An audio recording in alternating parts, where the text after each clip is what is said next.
Hey everyone, welcome back to On Purpose, the number one health podcast in the world. Thanks to each and every one of you that come back every single week to listen, to learn, and to grow. Now, you know that I'm a big reader. I absolutely love books, and I love books that help expand our mind, help us learn new truths or old ones, and help us think differently. Now, today's guest is an author that I've been fascinated by his books for a long, long time. Basically because of my fascination with stoicism, but also his way of making it accessible, relevant, and innovative for the modern world. I've interviewed him twice before this. We've been on some incredible walks in New York City as well, maybe a couple of those.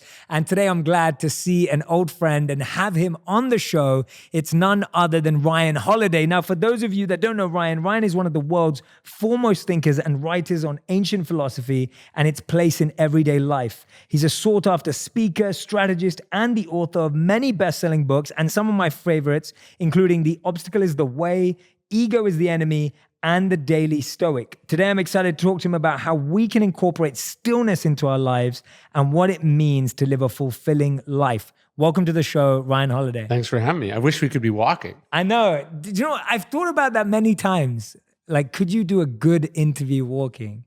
Yeah. And I think the audio police would be on my case, and they'd be like, Jay, the audio is going to be terrible. No one's going to listen. You can't control the environment, which would be bad, but like it is ironic that I find sort of the most stillness like in movement, you know? So like for me, like I do all my phone calls walking. So like if I have to do a phone call with someone, I walk. When we met in New York that time, we're like, why would we sit here? We could I like to go outside, you get moving, and then weirdly, it slows I think it turns off parts of the mind and then it focuses other parts of the mind. So like somehow the body moving creates a kind of an inner stillness that I love. That's fascinating. What does stillness mean to you? Like, because that already is like, you're not thinking about stillness it's not just a gross form of stillness, like a physical. What is stillness to you? To me, it's when everything kind of slows down, when you eliminate what's extraneous, when you become sort of fully present in whatever it is that you're doing,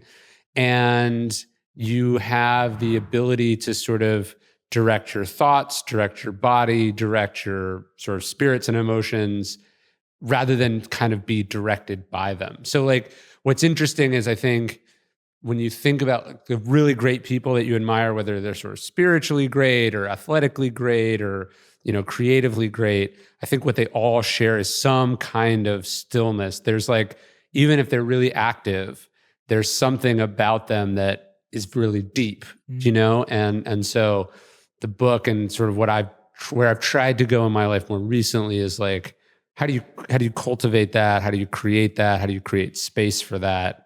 Because I think it's where all the good stuff comes from. Yeah, absolutely. No, I couldn't agree with you more. I mean, when you're talking about stillness though, you're a dad too. Yeah. And I'm intrigued by how the process of stillness, I'm not a dad yet. So I'm asking as early coaching. Yeah. I mean, I'm married, so it hopefully will happen at some point. But what's the latest adventure you went on with your son, or where you see stillness in that relationship? So that's actually like every morning we get up. My kids like do not sleep well. So we get up early, I take them outside and we go for a walk while my wife catches up on sleep. And so that walk is like a huge part of the routine for us. My thing is I don't take a phone on it. So I'm not doing anything but that. And we're outside and we like experience nature. We see things, they sing, we talk. And what's interesting to me is like how much crazier the day is if we don't do that. Like, even though they're not, so it's not actually them being tired because they're not walking, I'm walking, but it somehow ripples through the day if we don't have that kind of centering experience. I think there's something too about like getting up early that's really great, about getting outside that's great. But you kind of realize that I think one of the weird things about being a parent is like you think it's going to be doing all these activities, right? It's like you're doing, but it's just like the being there that is parenting. So it's like, oh, we're just gonna play in the dirt for the next hour. And by we, I mean like you're going to do it. And I just have to sit here and let you do that. Yeah. And so it's kind of humbling because you think it's going to be this active thing that you're in charge of, but really it's much more about you sort of allowing and encouraging and participating and sort of protecting than it is, planning and organizing. Yeah, absolutely. No, that makes sense. That makes a lot of sense. And you talked there about how you're not trying to be distracted at the time. Yes. And I know you've talked about like not using your phone for the first 30 minutes of the day. That's part of my thing is like I started with 10 minutes and I worked it could be now let's say I wake up at 6, I might not touch my phone till 11 or 12. The point is, it's not that the phone is bad, and it's not even that the things inside the phone are bad. It's that I want to be in control rather than be controlled by the technology. Yeah. So just the amount of people I know that it's like what Donald Trump tweeted while they were sleeping is determining the caliber of their day or the quality of their day. Mm-hmm. And it's like, let's say that's too politically charged. It's just like that email that came in while they were sleeping, they didn't actually need to see. Until later, so for me, it's like, because I write, it's about protecting the space to do the writing. So it's like, I want to go for the walk, I want to do the journaling, I want to get in the right headspace, and then I want to go into the writing. What I don't want is, some email from my accountant or email from my publisher or email from random hater who I, don't even know how they got my email. I don't want that to get in my head and be like, actually know all the work, all the preparation, all the things you should be thinking about, that's out the window because so-and-so messed up or so-and-so said you're an asshole or whatever it is. Like you have to protect that space. Mm-hmm. And look, it'd be wonderful if you could get to a place where nothing that anyone said, had an impact on you. You could tune it out. This is not the reality. So I'd rather create an environment that allows me to be focused. Yeah, I'm 100% with you. And that's amazing that you've been able to do it because I wake up around 6 too. And I've trained myself to not look at my phone till about 8:15 when I go to the gym. But those 2.5 hours is really great. Yeah, it's a great time. That's like when I'm meditating. It's when I'm doing gratitude. It's when 8:15 is when I go to the gym. So it's like only on my walk down to the gym. But I found that whenever I break that rule, and of course, I still have days where I break that rule, and I wake up a bit late, and I look at my phone at like, say, 7. Yeah. It's like I could waste 2 hours totally being reactive in bed. And now it's like my meditation's going to happen later. My exercise routine may not happen that day. And the amount of time it consumes as well. And it doesn't just have to be bad things, right? No. Like I remember I was in LA when Stillness came out. And so the way it works is, and you'll experience this, is so your book comes out and then there's a week on sale. And then basically like they're tallying the sales on Monday and Tuesday. And then Wednesday you get the numbers, and that's when you find out about the New York Times list. And congrats. Thank you. Ryan, but this is that story, right? So like I woke up, because I was traveling, I couldn't use there was no alarm clock. So I had to use my phone as the alarm clock. So it makes it harder to not check your phone when it's literally, you have to turn it off to wake up. And so I woke up at the normal time and my plan was to go swimming, but I could see a bunch of text messages from my agent and from my publisher that were, sitting on the home screen. And so it was like, okay, the rule is you don't use the phone. From what I knew, it was heading in the right direction. So it's like, it's probably good news, right? But I had to sort of consciously go actually, no, I want to exist for the next hour or 2 hours of the workout and the journaling and the writing I want to do for the day, as if that reality, apart from that reality, in a universe where it's like Schrodinger's cat, where you don't know if it's alive or dead. You don't know if the news is good or bad. I just want to exist for 2 hours more, not knowing either way. And so it was like, I'm not going to check it. I'm going to go do the thing, because as soon as I got the good news, and it was great news that we debuted at #1, we sold more copies than we thought, but it was like, in a weird way, that day was shot, even if it was shot just as much as it being good as it would have been if it was bad, because you're celebrating or excited, you want to know this or that. And the whole point is that you don't wake up and be reactive. You should wake up and be intentional and do what it is that you want to do for the day. Then once that's over, I'm fine to be reactive from noon to 5. You know what I mean? Like once I've gotten the important thing done, fine to be reactive. But I don't want to be reactive if it comes at the expense of the daily practices that I have. Yeah. To me, that's what stillness is actually about. Yeah, and that's the benefit, right? Because a lot of people may listen to that and be like, well, Ryan, that means you just don't want to celebrate and, you can't be happy for yourself. And, what's your issue with like just having a moment? You work so hard. But actually what you're saying is the benefit is you can be happy after, but you still want to create that space in your mind where you get to exist, be intentional, and basically train your mind out of being reactive. Because whether your mind is being reactively good or reactively bad, you're still training your mind to be reactive. Yeah, it's like, it's in a way, it's like people are like, okay, I'm not going to read the comments on my video because they're negative or whatever, right? We get why that's bad. But then what will happen also is like you post something and it blows up. You can waste a whole day refreshing, just mainlining the ego. Yeah. And like, sure, there's some days where you should do that, or, like you do that every once in a while. It's not like the worst thing in the world. It's like having a soda or something. But you realize you could lose a whole day. And so it's like, wait, the reward for my success in this instance is that I'm not doing the thing that I actually love doing. Like I didn't become a writer so I can refresh things, I didn't become a writer so I could count the likes or the comments. I became a writer because I genuinely enjoy writing. Yeah. And so you want to see anything that deprives you of the chance to do that as like, I think it's like, Bob Dylan didn't want to go accept his Nobel Prize thing. It's like, yeah, I totally get that. Like, it's not that he doesn't want it. It's that it's like, he doesn't want to fly and waste a whole day doing something that he didn't try to get in the first place. Like that's the highest level of doing it, and probably more discipline than I have. But I think early in your career, you think like doing interviews is going to be awesome. Getting attention is going to be awesome. Like seeing yourself hit number 1 is going to be awesome. And then if you actually get to the right place about it, you see those things as like distractions from what you actually want to be doing. That's powerful. That's powerful, using the word distraction from what you want to be doing. I read this like sort of obituary of Kobe Bryant, and they were saying like, this ESPN reporter was saying like sort of 2 or 3 weeks before he died, she had texted him to say like, hey, I want to interview you for this story.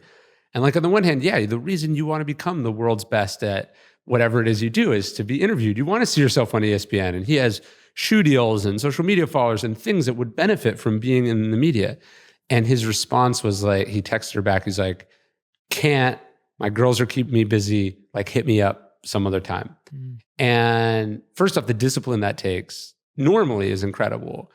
But I'm so touched by the idea that like, he didn't know how much time he had left. And he doesn't control that, right? Like, he doesn't control the fact that he's about to be deprived of years of life. But he does control whether he's going to waste 15 minutes or not. And he chose in that moment to not waste it. And he gave that time to the people that he loved. Yeah. And I'm so touched by that. I think to me, that's like his final performance, right? Like, and so I try to think about that always. And I've thought about it for a long time, but I'm always looking for examples of like that sort of powerful no, or that, ability. I called Robert Greene this morning, who's been sort of my mentor for a long time.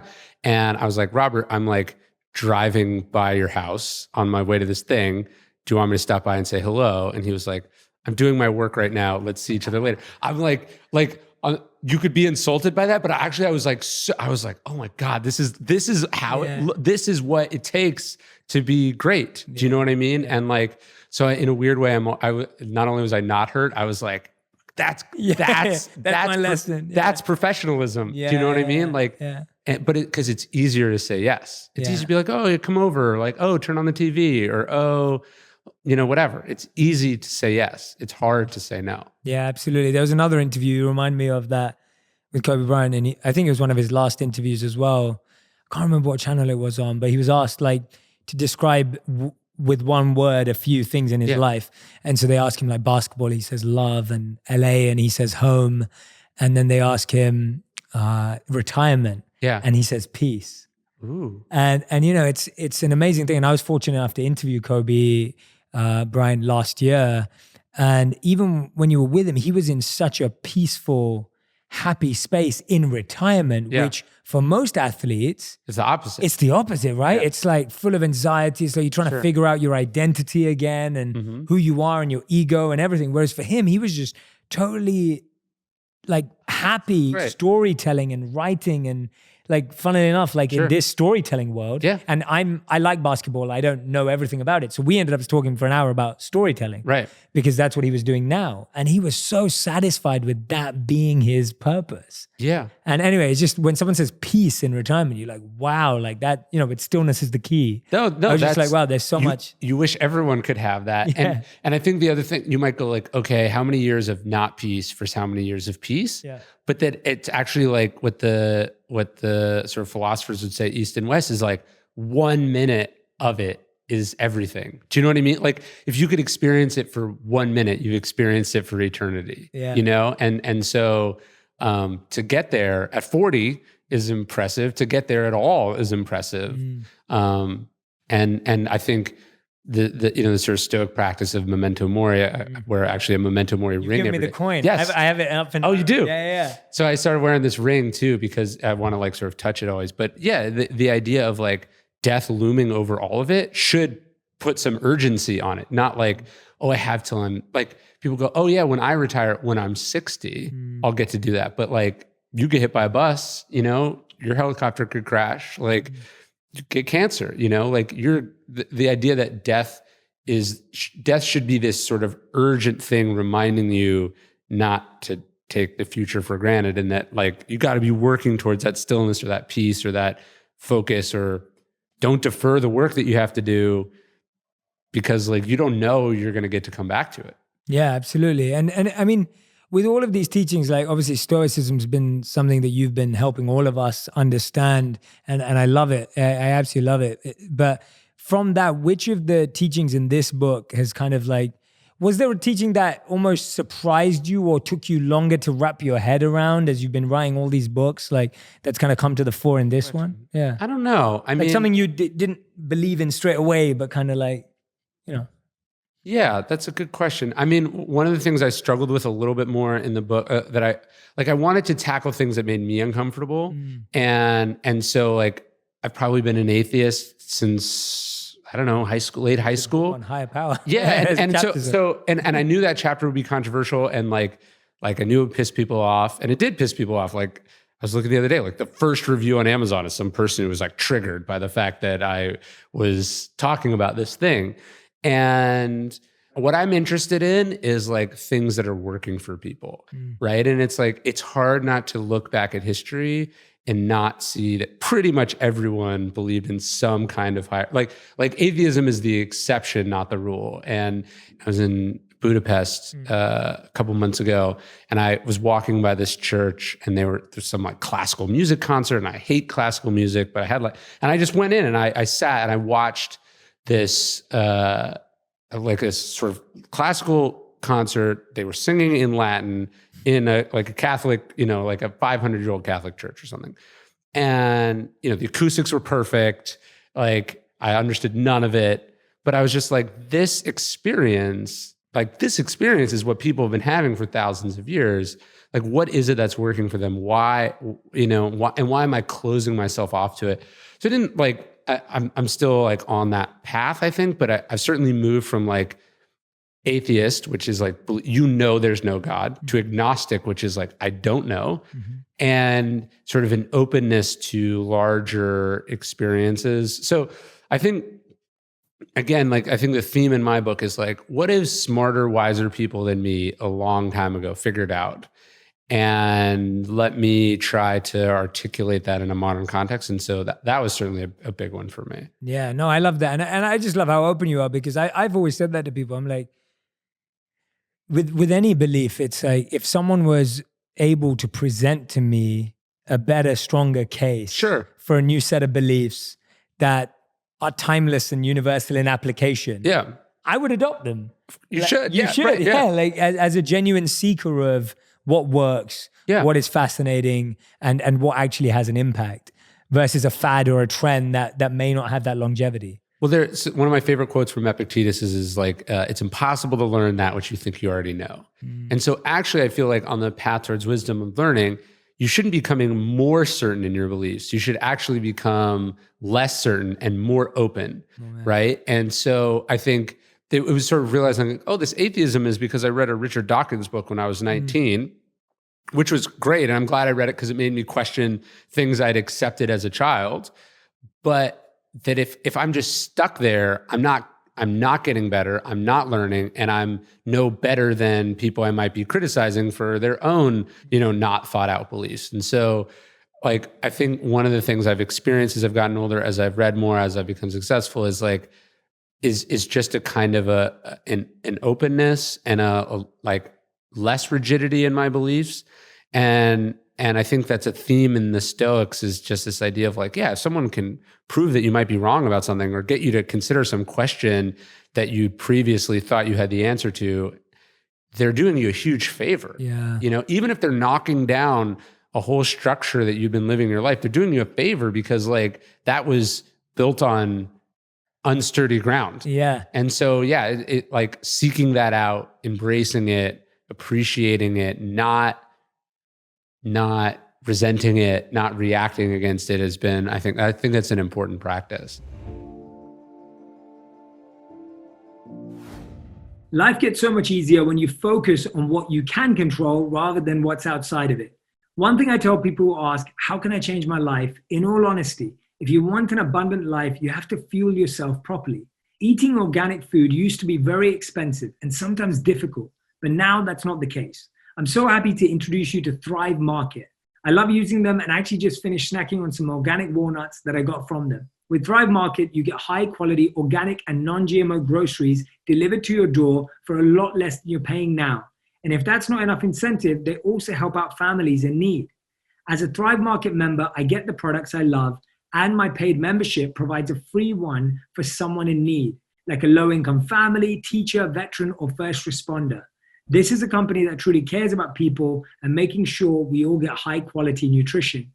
Thrive Market is one of a kind because they tailor to over 70 different diets and lifestyles, like paleo, keto, and plant-based. Being plant-based myself, I simply go to shop by category and click on plant-based, and I'm shown hundreds of options of the highest quality organic and non-GMO foods. I've been using them for a few weeks now, and I absolutely love it. One of my favorite options is that I can refine my foods by clicking on no added sugar or sweeteners. Now my feed only populates with foods that are plant-based with no added sugars. Please check out the site now. It's really well done and fun to look through all the products they have. As a member, I'm saving 25 to 50% off traditional retail prices, and their carbon neutral shipping is free on orders of over $49. Not only do I feel great about getting a deal on my favorite clean organic products, but I also feel great about helping to support families who need it the most. In addition to membership matching, Thrive Market is matching donations to their COVID-19 relief fund dollar for dollar. Try Thrive Market and become a member risk-free. Go to thrivemarket.com/onpurpose. Join today and you'll get up to $20 in shopping credit toward your first order. That's Thrive, THRIVE, market.com/onpurpose to start your risk-free membership and get up to $20 off toward your first order.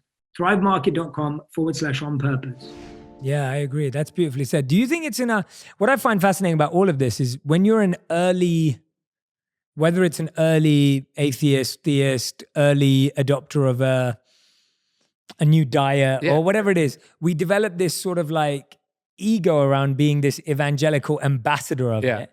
And you're like, you're like putting everyone in their place, trying to school everyone. Is that coming from what would be the stoic or the wisdom answer from? Because for me, it's almost like a protective mechanism. Yeah. It's like what you're saying to others is what you want to say to yourself. Sure. So it's like if I've just started waking up at 6 a.m., I'm now the biggest proponent of like, you wake up at 7? Like, oh, you're slacking, right? Or like you don't wake up till 6:30? Or if someone wakes up at 4, you're like, oh no, that's too early. Because you become this false ambassador. Tell me a bit about your thought process around that ego or that. Yeah. It's like a projection. Like you're so insecure about it. You got to like convince other people about it. So then you're No, and I think as like a public figure, someone who writes, you're definitely more prone to that. Like when I look back at my early writing, the one thing that invariably makes me cringe is like how certain I was about stuff that I'd like literally just learned about, you know? Like, it's not like I'd known this to be true for 30 years and then I was writing about it. It was like literally like I'd heard about this like the day before.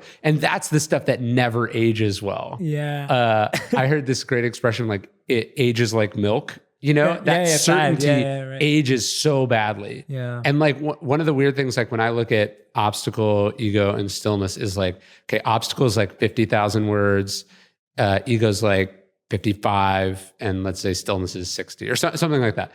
And I was like, are these books getting longer because like I'm just more full of myself? Or actually, no, it's like now when I read back obstacle, I think one of the reasons it works and it's so clear is that I'm saying things very emphatically, very clearly, but also with no nuance. Yeah. You know? And as I've gotten older, as I've experienced more, it's like, it's more complicated than that. Yeah. And so actually it's like as I've gone out in my career, I'm less comfortable saying things in black and white terms. Yeah. I want to, it's not that I'm hedging, but that I'm just not going to say that this is, I'm not going to say this with no equivocation because you can't actually know that. Yeah. And that again, like emails I've gotten or things that it's like, oh, you know what? Like I didn't consider what it's like to be, you know, a single mom with 3 kids, and that maybe it's not as easy for them to get up at 6 a.m. or whatever it is. You just realize like you're being flipped because your experience is limited.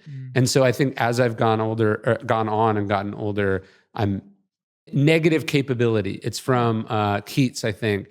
And it's the idea that like genius or real intelligence is the ability to hold opposing ideas in your head at the same time. Right. That you don't actually have to simplify things down. You don't have to make them black and white. You can embrace like paradoxes, right? Like people will go like, oh, you know, in this chapter you're saying this, but over here you're saying this. That's a contradiction. It's like, welcome to the universe where sometimes you have to do this and sometimes the opposite is what's called for. Yeah, absolutely. Yeah, You know? it's in my book. I mean, you've reminded me of something for me. It's like I talk about the need for routine and spontaneity. Totally. And it's like in one sense, and I remember tackling it when I was writing because I was like, oh, wait a minute. I'm like, no, but I believe in both. Yeah. And I believe one leads to the other. Yes. And I believe that there is a space for both. And I mean, encouraging people in my own way to embrace polarities more. Yeah. Because I feel like we're always like, what is the one way to show this? And I'm like, well, sometimes I can be affectionate, but sometimes you got to be assertive. And sometimes you got to be this and that. It's like, you don't have to be one thing all of the time. Yeah, I think I talked about this in Obstacle. Like Arthur Ashe, his sort of motto is like physically tight, mentally loose. Right. And so it's like, isn't that a contradiction? Actually, no, that they fuel and feed each other. And yeah, the world is complicated. I think that's definitely something that the Eastern philosophers get better is that you're sort of embracing paradoxes and nonsensical sayings and you're supposed to sit with that and maybe even get comfortable with the fact that it is irresolvable. Maybe that's the lesson, you know, whereas like people are like, no, because invariably in interviews, people go like, oh, and what is the 5, step framework for overcoming obstacles? And I was like, there isn't one because no obstacle is the same and, no person is the same. I think what there are fundamental principles or ideas that if you equip yourself with, it will become clear which to use in which situation. But people want like a roadmap and there is no roadmap. No, exactly. When you were writing the book, what was the most intriguing way someone finds stillness that you've experienced, even if not in the book, but people you've spoken to, like something that you were like, whoa, like I did, like skydiving or like whatever, like how does that give stillness? So I'm fascinated with Churchill, and Churchill wrote a book called Painting as a Pastime. And I was like, what? First off, I don't think people think of Churchill as a writer, but that's how he made his living. Yeah. And you don't think like prime minister, the guy that stands up to the Nazis, you're like, and he must have loved watercolors, right? Yeah. But like, or I think he was more oil paints. But the point is like, he has this nervous breakdown after the First World War, and his sister-in-law gives him her children's paint set and says like, hey, this might help you relax. And he'd always been ambitious, always had an insane work ethic, always been busy. And this was the first time where he like was doing something only for its own sake. And I was just in London, and I went straight from Heathrow to Chartwell before my meeting because I wanted to go see his painting studio. And you're like, oh, this is what kept this guy sane amidst incredible stress, fear, anxiety, responsibility, people not doing what they're supposed to do. Like, he would paint. And so he would talk, he was like, the most important thing that a powerful person can have, he said, is like one or two hobbies. It's like, what are your hobbies? And for him, it was painting, and writing was sort of one of them. And so he had this, estate in the countryside. It was the opposite of his work, basically, right? And you have to have that. The prime minister a generation or two before him, William Gladstone, was like, he had this big property. He would just go out and chop down trees. Like, he just liked chopping down trees with an axe. And like, it's, I live on a small farm outside Texas, and people are like, isn't that a lot of work? And it's like, it is, but it's the opposite of my actual work. Yeah. And so it's actually very restorative. Yeah. And so I think the power of hobbies is like probably the thing I was most excited to write about. Yeah. And also sometimes the power of like, I feel like simple, quote unquote, mundane tasks. Like I remember, when I lived as a monk, like we did so many mundane tasks, like cleaning or pot washing or taking care of the farms or cows or whatever it was. And it was like a lot of me coming from London and being educated and all the rest of it was just like, this is such a waste of time. Right. Like, I should be like reading or studying or like teaching or like changing the world. Like, I've always been like that. But then I started to see, and I was forced to do it because they saw value in it. Yeah. It wasn't just like, we need someone to clean stuff. Yeah. It was like, no, there's value in it for you. Right. There's like a Zen story I tell in the book. I'm forgetting who it was, but these two students go to the Zen master. They visit him on his farm, and they're like, will you please show us the way of Zen? And he's like, yes, of course. Will you just open the farm for me this morning? Like, do all the farm chores. So, they sort of muck the stables, and they, milk the cows, or they let the animals out. They just go through this whole process as the sun is coming up, and they're going through it, and they come back to him and they say, like, Master, we've opened the farm. Like, what is Zen? And he just goes, like, that manual labor, that experience, being outside, experiencing nature, watching the sun come up, that is it. And that's that idea of like, chop wood, carry water, like, just do the thing, one foot in front of the other, follow the steps. Don't try to make this into something, just appreciate it for what it is really great. Like, fixing fences on my farm, going out to feed the cows, going on a walk, just watching the animals, like, that is the experience, right? And it's so the opposite of sitting at your computer answering emails, that it's really, even if it's stressful, even if it's hard work, even if it's exhausting, it restores the mind in a different way. That maybe it's like, if I just went and sat, all my mind might be doing is thinking about the things that I left at the computer. Whereas when I'm doing the task, it forces you to become so present and you can't think about anything else. Yeah. Now that you mentioned presence, being present is, we've heard it a lot. People have talked about it a lot, the power of now. I mean, it's in all the Stoic and Vedic texts too, like of being in the moment. Like, what's your favorite way of being present, or what is your favorite way of explaining to people what that genuinely means, or what it means to you? Yeah. I was talking about Robert earlier. When I was thinking about becoming a writer, I had this sort of like year left on basically I had to stay at American Apparel for another year. I remember, yeah. And he was like, there's two kinds of time in life. There's like alive time and dead time. Dead time is when you're like checked out, you're just waiting for things to happen, you're just like burning the days basically. And he's like, alive time is like, what will you make of this? Right. And so for me, what I always actually wrote, I have a note card on my wall that I wrote, 7 or 8 years ago now, that just says alive time versus dead time, ? And I think about that, like what I'm thinking about is like, is this going to be alive time or dead time for me? So like, yesterday I'm flying here, the plane's delayed, I've got a dinner that tight window, I got to get my rental car, drive, go to the dinner, don't want to be late, blah, like LA traffic, blah, and you can spiral really quickly, like, I do this got to, and then what you're doing is not sitting in the chair that you're in, reading a book or FaceTiming with someone that you like, or just not doing anything. Like what you're not doing is being where you are. And so I try to like always I try to always come back to the present. What I try to remind myself is like, this moment is enough. Like you don't actually have to be doing anything else.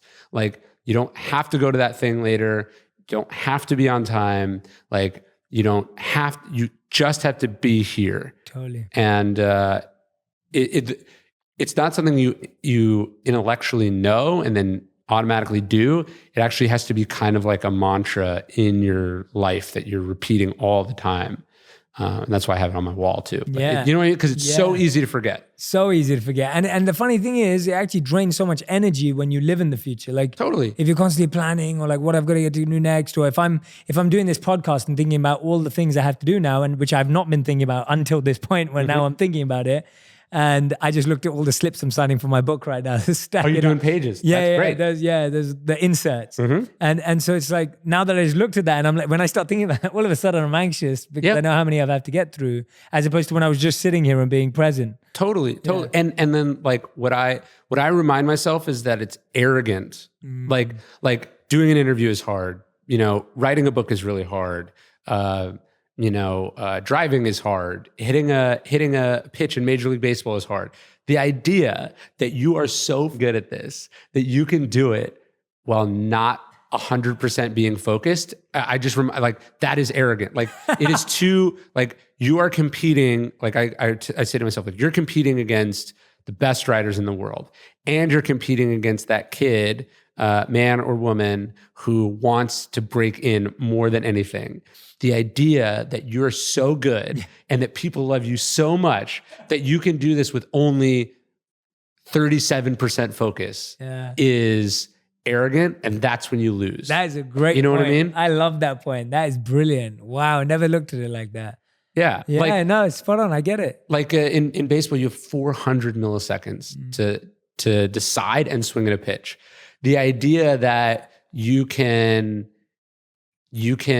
be thinking about your last one or your next one in that moment is insane, it's right? Insane, yeah. Like I think, this, now we ask this question because they're so politically charged. We go like, if you win, are you going to go to the White House? Yeah. Are you going to accept it? And it's like, you should not be thinking about that at all. Like you should not even it should not even be a question. Like cross that bridge when you come to it. Yeah. Think about the fact that like you're in the Super Bowl tomorrow, and the other team wants it really bad too. Totally. So the idea that you can spend 1 millisecond not focusing is nuts. That's brilliant. I love that. I'm never going to forget that. That's awesome. No, I love that. That's such a unique point of view. And I love that. That's brilliant. And then I think it's not just personal success, right? Because I think what you talk about a lot is like, how do you apply these things to relationship? Like the idea that like your wife loves you so much that you can only be 80% present,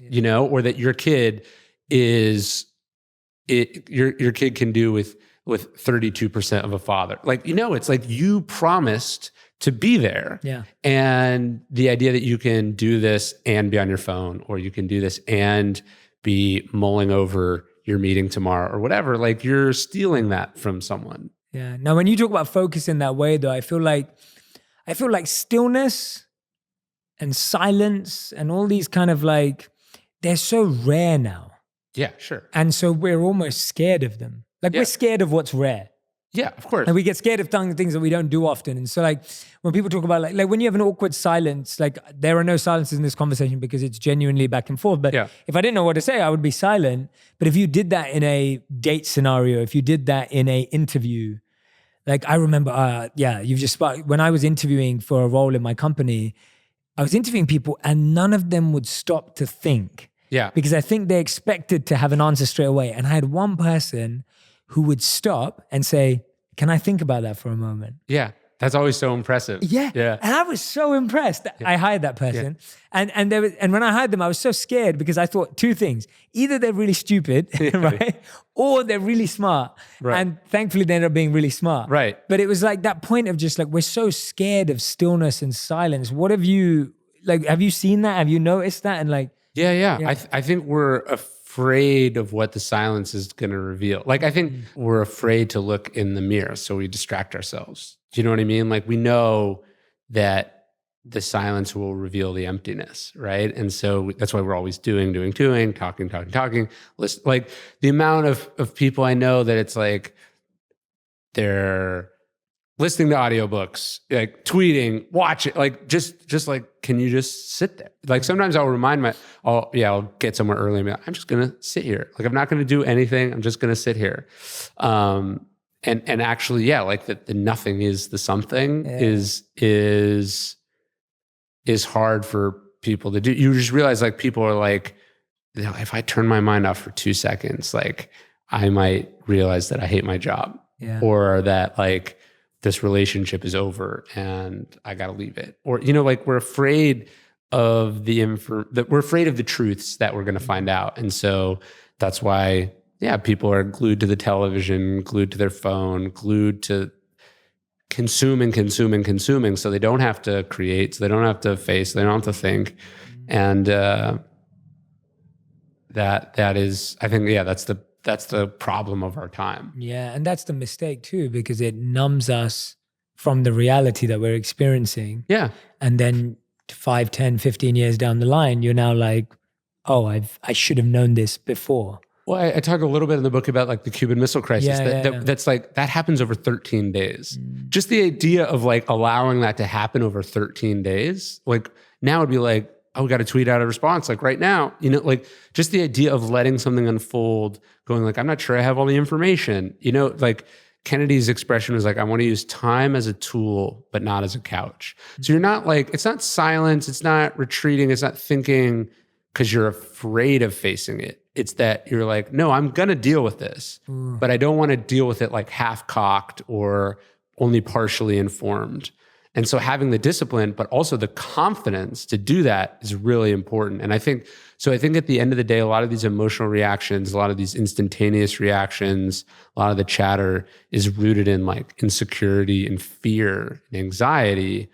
And actually the more, like if you walked into a martial arts studio right now, the highest ranked person would be the slowest moving, the most chill, the most welcoming, and it's like the newbie who's like all wired and aggressive and, and so I think ideally as you get better, you should be getting more chill. Yeah, exactly. That's time as a tool, not as a couch. That's genius. Yeah, that's brilliant. That makes so much sense because most of us use time as a couch. When we're scared of something, we're like, oh, I'm not going to think about it or I'm not going to talk about it for like days sometimes, or you're procrastinating or overthinking. Yeah, and we're not using time as a tool either. So we're like, I have everything I need to know. I'm ready to go. Yeah. But it's like, actually, did you really study this? Did you ask for all the advice that you can? Did you walk through what could go wrong? Did you get, information from people who disagree with you? Like, have you actually done that? Like most of the, I would say most of the conflicts I've gotten in sort of professionally, creatively, most of it came from me rushing in, like I unthinkingly escalated or, pushed ahead when like, maybe I could have ignored it or maybe I could have slept on it, or maybe I could have written the email, deleted it, and rewritten the email. Like Lincoln was famous. He would write these letters. Like, someone would piss him off. They weren't doing it. He'd write this like, he would just light them up, and then he'd put it in his desk, and he'd never send it. And just that idea of like, oh, okay, I'm gonna say what I'm gonna do it, but I'm gonna wait before I send it. Yeah. And just not doing it out of anger. People think that the Stoics didn't have emotions. Yeah. That's not what it is at all. Because the Stoics are human. Seneca is like, no amount of wisdom can eliminate like our human impulses. He's like, no amount of training can make you not blush, right? Exactly. Or not cold, or not feel adrenaline. But what the Stoic is striving to do is not be driven by those emotions when they make decisions. Yeah. So it's not that you wouldn't lust after something. It's like, are you going to blow up your life for 5 minutes with a stranger, right? Yeah. It's not, should you strive to be the best in your sport or in your field, but it's, are you going to do it because you love it, not because you're trying to prove your dad wrong or what, like Yeah. just doing it from a place that's not the Stoics. Now we talk about, it's like, find your passion. The Stoics were like, passions are bad. Passions are like these demons that possess us. And they're so about not doing that. What I found in most of our emotions, because a lot of people would be like, oh, well, if I meditate, do I get rid of stress completely? And I was just like, one of our teachers, like thousands of years ago, there's a teacher named Yamanacharya, and he would talk about, he was a renunciate. So he would, and he was free from sex life. So, and his risk, he would always say, like, I have it's not that I never have a thought of sex or lust. Yeah. He was just that I have my response to it. Yeah. And his response is now shortening the time of how long he entertains that feeling.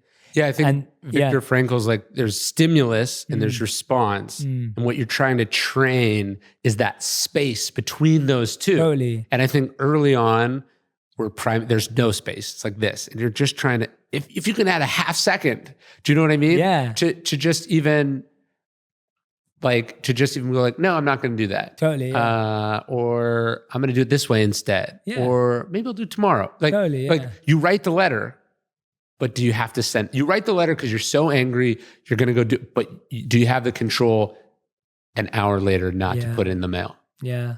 That's my thing with that is I'm always just like, I need to sleep on stuff. Yes. I need to take the day, think about it, stretch that moment out. Totally. Because your initial reaction is usually fueled by ego, or, if you're responding to something or reacting to something. Yeah. And I see that myself all the time, but you have to give yourself that space to allow your ego to feel it. Give yourself that space to feel the fear, if that's what it is. Yeah. And then, I love that. And today we're just in this send culture, right? That's the challenge. Like, you don't even think about sending 1 million messages a day. Yeah, I think, and Seneca's point is like, look, it's okay to be afraid. It's okay to grieve when you lose someone. Of course. But it's like a year later, if you're still crippled by that thing, you got to do some work to walk through, so it's like, I think Nassim Taleb it's not about the elimination of emotions, it's about the domestication of them. A dog is the same as a wolf, but it's been trained and some of those things have been bred out of them to a level that allows them to function in society, but there's still a little bit of that wild animal in there. You got to keep it on the chain. Yeah, I love that. Let's dive into, we've been talking about, for all of you who are listening and watching and loving this conversation, Stillness is the Key by Ryan Holiday. It's already #1 New York Times bestseller. So make sure you go grab the book. But there were a few pages that I just turned in it that I remember we did this for the Daily Stoic too. The best things about Ryan's book is he's a great storyteller. The stories are unique, fresh. I've never heard any of those stories about Churchill and, was it Gladstone? Yeah. Yeah, that ever before. And so, he's a great storyteller. But there's this one that I picked out. And you can either tell the story or people can read it in the book. But it's the story you tell from the Let Go chapter. It kicks off the Let Go chapter. And you talk about the story that Kenzo once told of his student. Yeah. Yeah. If people haven't read the Zen and the Art of Archery, it's incredible. But he's talking about how when he would train his students, he was like, don't even think about hitting the target. Just think about form, right? Like get lost in the form, get lost in the process. And that's actually something I kind of try to focus on my books is like, okay, whenever, and I know you have a book coming out so that we could talk about this a little bit. Whenever I hear someone have a sales goal for their book, I'm like, you're lost. Like you've already thought about this the wrong way, because at the very best, your goal should be to sell an unlimited. Like the idea that you're like 1 million copies is success means you've because what if you sell 0 copies but you change the world? What if you sell 10 million copies and then it's disproven? It's not about that. It's not about the end state. It's about the process, right? It's about 100%. It's about the impact. It's about doing it right, because that's all that you control. And so we think that it's all about goals. And certainly there are people who would be improved by having goals because they lead an aimless life. But actually for really ambitious, talented people, it's actually about removing goals, because those are outcome oriented, and focusing internally on process and form and presence, especially with something like archery, where archery is kind of like golf, where like the harder you try, the worse you do at it, because instead of being present, you're thinking about all these other things. And so, he would he'd be like, bad shot, forget it. Good shot, definitely forget it. Like what the form, and smooth and slow and effortlessness.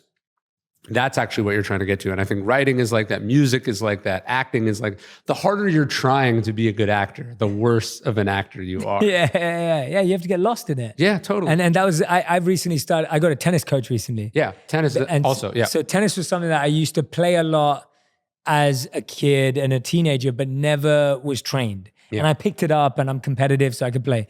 But then when I went to get trained, I was like, no, I want to do it properly. Yeah. So I was like, I don't want to pretend I can play. Yeah. And so we've trained now for the past 4 weekends. We have not played a game of tennis yet. Right. So he's just getting my form right. And it's the same. Like he actually doesn't care where the ball ends up on the other side. It's just all about my form and the swing. And we're doing backhands and forehands. And it's so beautiful. Like it's actually such a fun way of learning. Yeah. But I can imagine if I was taught that as a kid, I would have been like, oh, I just want to play the game. Right. No, there's a famous story about Lombardi, and he walks in and he's like, this is the Green Bay Packers. So obviously they're all great football players. And he opens the season with like, gentlemen, this is a football. You know, like he starts at the basic level, but it's like, that's actually where we need to focus. Totally. Because we have all this stuff in our head. And if you're running down the field thinking, where's my route? What should I be doing? What did coach say? You are doing it the wrong way. You got to get actually out of that and into your body and into the process and into the form. Yeah. The time when I really felt that was a couple of years ago, 2-3 years ago. I tested like 7 different business strategies. Okay. So 7 different businesses, ideas, concepts, revenue streams, whatever you want to call it. And the interesting was that all 7 of them worked financially, but I only enjoyed 4 of them in the process. Yeah, sure. So financially, all 7 worked. They all reaped rewards. They all made money, but actually only 4 of them actually made me feel happy when I was doing them. Sure. And so I remember going, I am never doing those other 3 things ever again.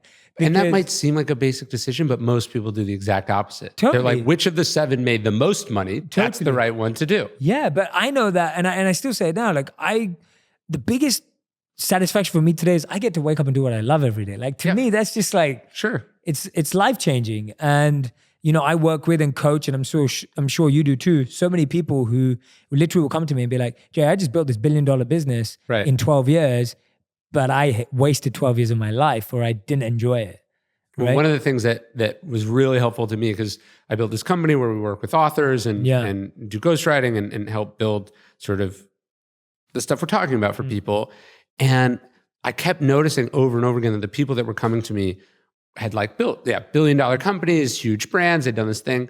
And it was like, wait, all they want to do is be what I get to do, right? They built this thing that's way harder to do than what I do.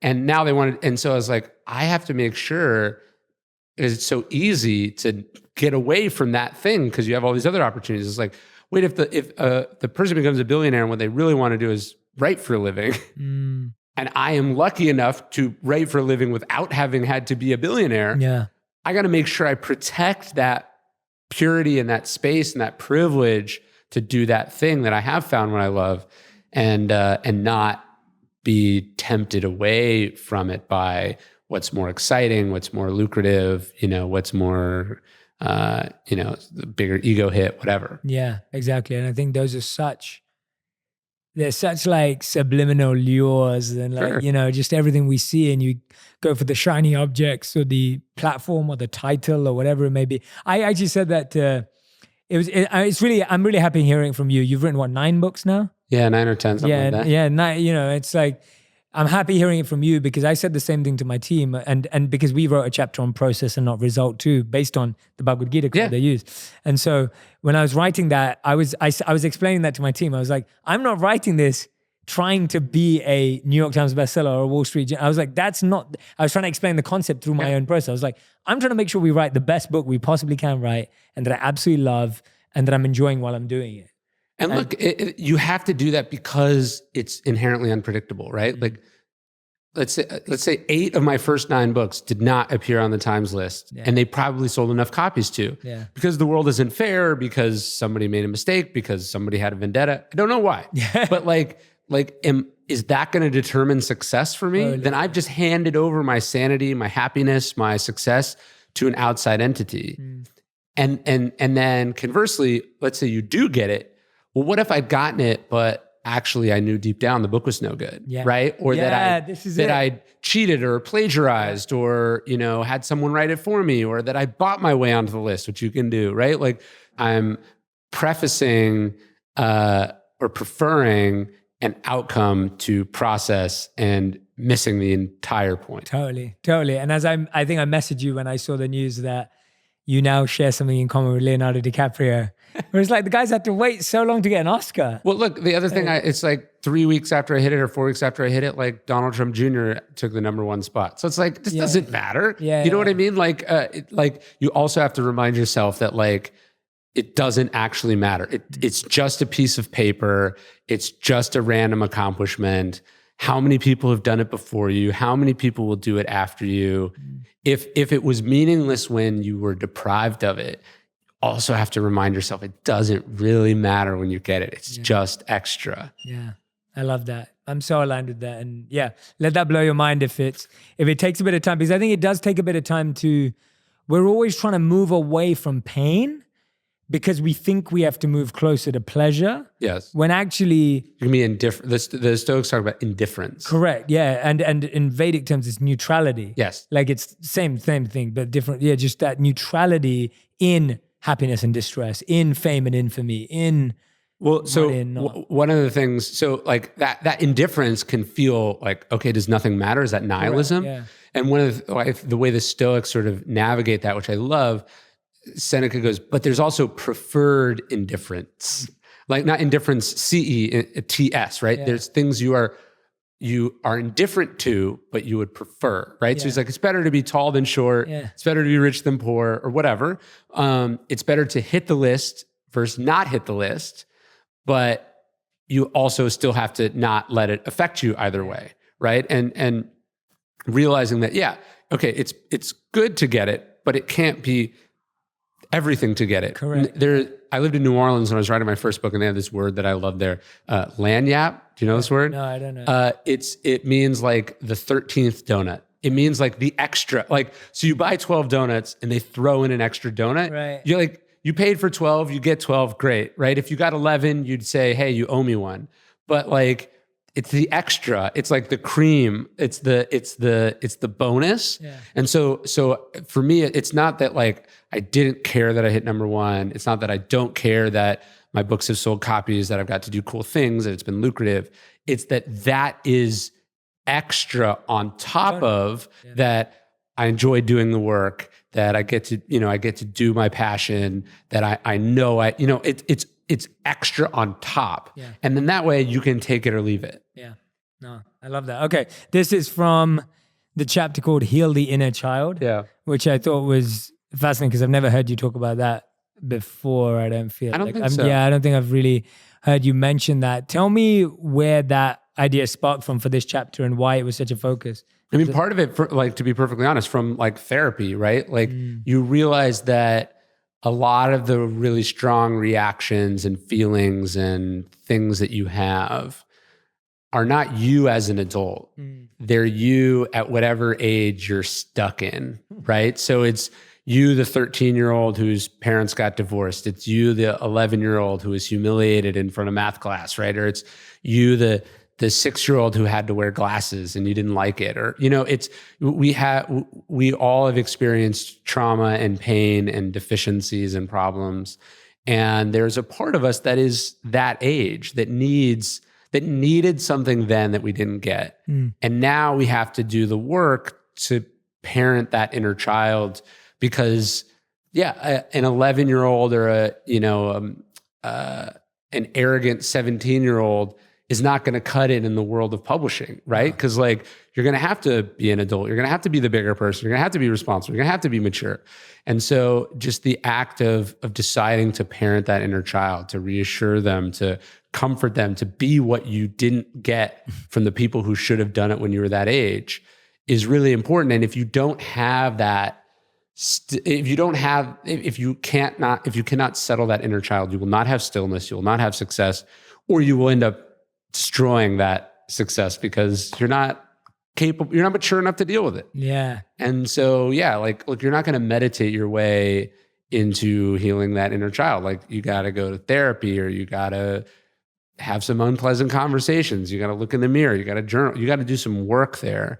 But yeah, I think it's an important part of getting better and getting healthy. Yeah. I recorded a podcast last year called Why We Need to Develop the Emotional Skills Our Parents Didn't Have. Mm-hmm.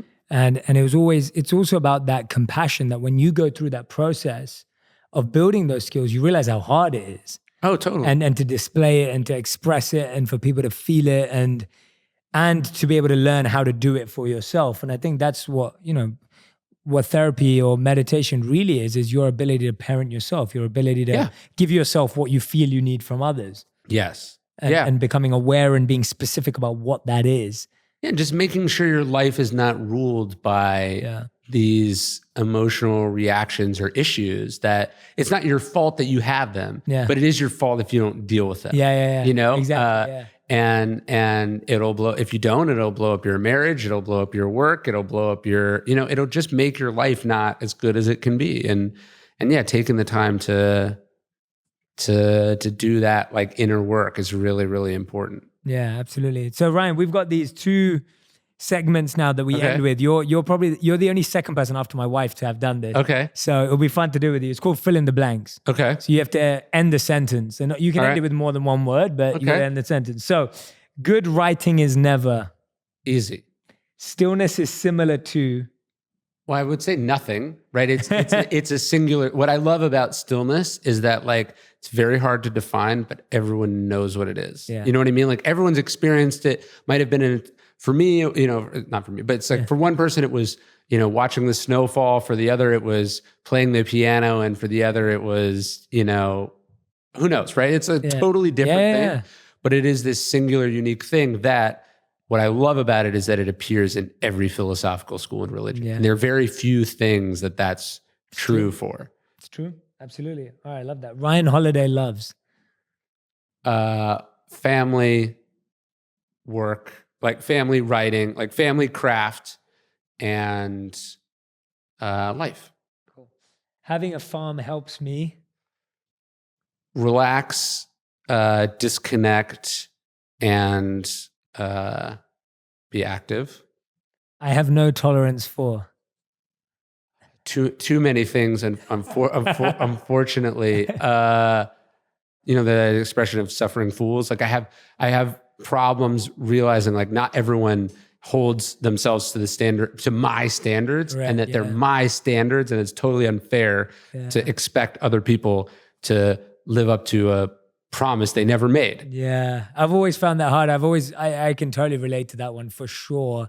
And I've been blown away. And there's probably only 2 people in the world who are monk teachers that I know that don't have that. Yeah. And when they first displayed that, I was just like, wow, like they're like the hardest working. They made the most sacrifice. They meditate for the longest time. They wake up the earliest. They do more than everyone. Yet they do not have that expectation. That was Kobe's big problem, right? Yeah. Like he couldn't understand that not everyone was Kobe, that they were great, but not at his level. And like, I think great leaders figure out how to work with people who are not like them. Yeah. And it's hard. I think that takes the most stretch. Okay, that was good. You performed really well. That was awesome. Okay. All right. So we end every interview with the final 5, which is our rapid fire, quick fire round. So these are 1 word to 1 sentence answers. They're a bit deeper than the other one. The last ones are fun. So this is, what question do you ask yourself the most? Does this matter? Oh, nice. Okay. The book you're most proud of and why?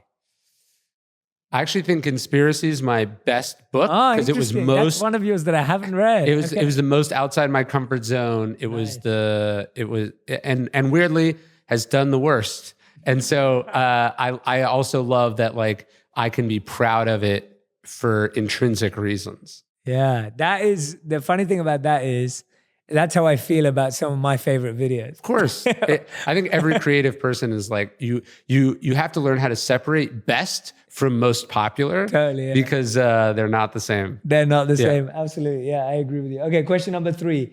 What question do you wish people asked you more often? I never have a good answer to that question. Interesting. Yeah. Okay. I just don't think about questions that I should be asked. Oh, great. Because your fourth question would have been, I would have asked you that question. Okay. So if you could create a law based on the teaching you've learned for the world to follow, what would it be? That's really good. I don't know, and sort of mandating some things sort of defeats the purpose of it. But like, oh man, that's really good. Take your time. I was talking to Shaka Smart, who's the coach at UT, the basketball coach. He's awesome, sort of very zen, very philosophical. He was saying that he works as a coach. He never criticizes players for something that's not in their control. So like, it's not whether the shot goes in or not. It's whether it was a good shot to take or not, right? And so a lot of times in society, we try to hold people accountable for the part after the ball has left their fingers, you know? And so maybe there's something about like sort of going like, hey, was this a good idea at the time you did it? Then you're off the hook. Was this obviously bad when you made the decision? Okay, now actually we're going to come down on you with full weight, even if it worked out. You know what I mean?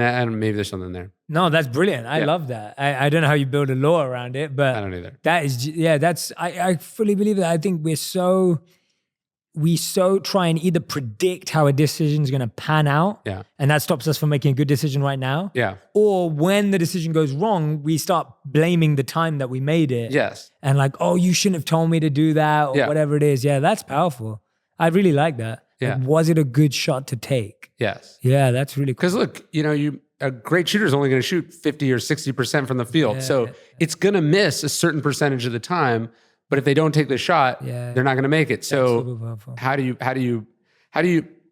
it's easy to yell at them for missing. Yeah. It's harder to go, you'll get it next time. Yeah, exactly. Or you made the right decision there. Yes. Or you made the wrong, it wasn't that I'm mad that it didn't go in. Yeah. I'm actually more upset about the fact that you went for a 3-pointer.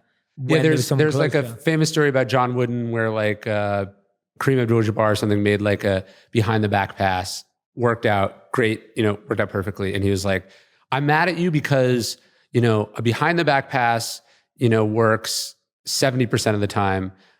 Chest pass in that scenario works 80% of the time. Yeah. So the fact that you made the behind the back pass and it worked statistically does not make that a good decision or not. You actually made the you made the wrong decision even though you got the right outcome. Yeah. Conversely, if you'd made the chest pass and it hadn't worked out, that doesn't mean it's the wrong decision. Yeah. Wow. That's a fun one. I like that a lot. Okay, fifth and final question of the final 5 is, what's been your biggest personal lesson in the last 12 months? The reason I wrote Stillness was realizing like all the best moments in my life had some kind of stillness in them. And then going, why am I content for that to happen accidentally? Right? So sure, there's a certain amount of sort of consciously seeking something out can deprive you of it.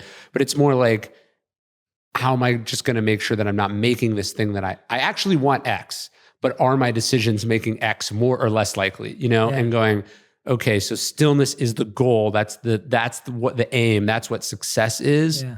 But am I making decisions that create more or less room for stillness? And so just that, all the great moments are like this, rather than just sort of hoping that you accidentally get what you want. That's been big for me. Absolutely. Ryan Holiday, everyone. That was his final 5. Stillness is the key. Go grab a copy of the book. We will put the link in the bio section and all other places. So make sure you go grab a copy of this book. Like I said, it's Ryan writes some awesome books. If you haven't read Obstacle is the Way or Ego is the Enemy, which are 2 of my favorites, then go and grab those with this one too. They're all the same size. They're all perfectly, they look good on your shelf together too. It was always meant to be a trilogy, right? Sort of, it kind of happened. Okay. But it's coming out as a box set. Yeah. It is. So it should be fun, yeah. Oh, amazing. Yeah. I love that. Yeah, no, they're perfectly designed. I love it. Thanks, man. But go grab a copy for sure. And Ryan, thank you so much. Go and find Ryan on Instagram. Where else would you like people to find you, Ryan? At Daily Stoic. At Daily Stoic. Daily Stoic podcast. And then Daily Stoic YouTube. Amazing. Yeah, make sure you go check it out on all the platforms, everyone. Thank you so much for listening. What I'd love for you to do is anything that Ryan said that stood out, and there was a ton in this. I mean, there were incredible stories of people that I've never heard before. There's some great Zen takeaways and the little nuggets of wisdom that are from the book. Tag us both in the Instagram post when you share them, because I love to see what you're learning and what you're gaining from as well, whether you're on Twitter, LinkedIn, Facebook, or Instagram. Put them out there. Make sure you tag both of us. And thank you for listening to On Purpose. Awesome. Thanks, man. That was great. Appreciate it. Hey everyone, my name's Jay Shetty and welcome to my YouTube channel. Every week I'm sharing 3 videos that are going to help you feel more fulfilled, feel more happy, and more successful. Make sure you subscribe to this channel so that you can find out about the videos as soon as they launch. Press the like button and leave a comment, and let's keep making wisdom go viral together. Make sure you subscribe.